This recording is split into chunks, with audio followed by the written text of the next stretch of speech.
A doctor from North Yorkshire asks, why did the negotiations break down between the BMA and the government?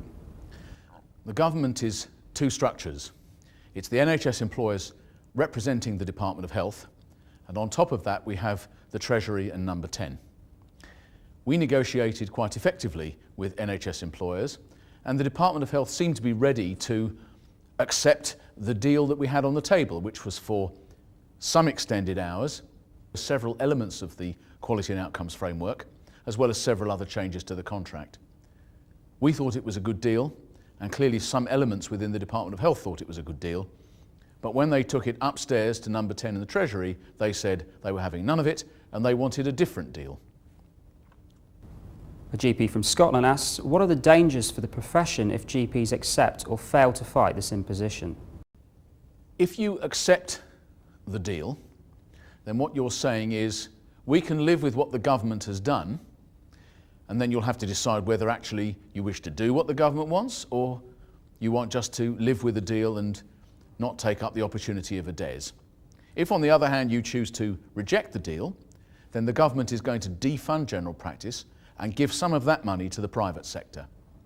It's a difficult choice because neither of those alternatives are particularly palatable, but you will have to look at the two elements of the deal and the imposition and decide which you prefer.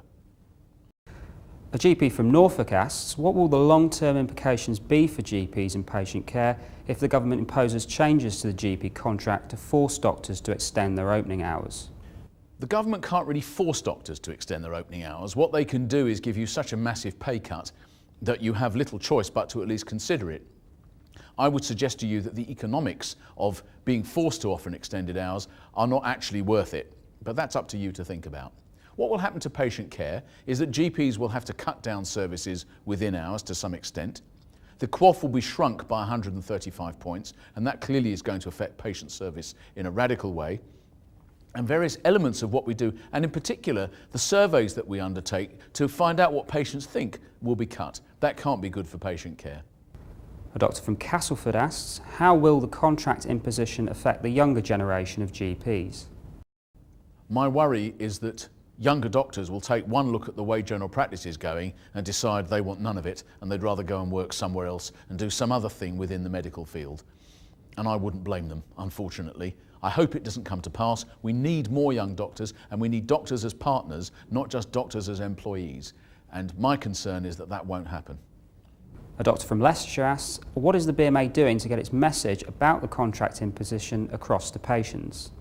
Communicate, communicate, communicate. We are putting up posters, giving practices leaflets that they can give patients. We're involving patient groups. We're speaking to the Patients Association. We are speaking to the press and to MPs, both in government and in opposition. We are communicating as much as we possibly can with anyone who will listen to us, and GPs should all take part in that. You have to do the same. It's not just for the GPC to do, you've got to be doing as well. Every GP has a duty to preserve their bit of the health service and their practice for themselves and their patients. Why isn't the BMA taking legal or strike action against the government for breaching the terms of the GP contract?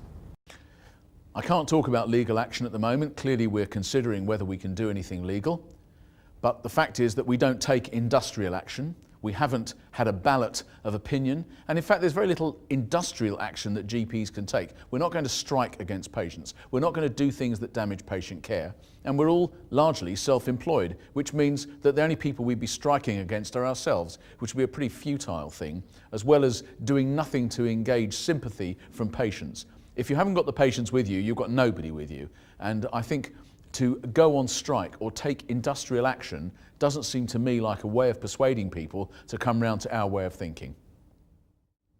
Contact your local GPC rep if you need more information. You can always get hold of them through your local medical committee or through the BMA centrally. Thank you for listening.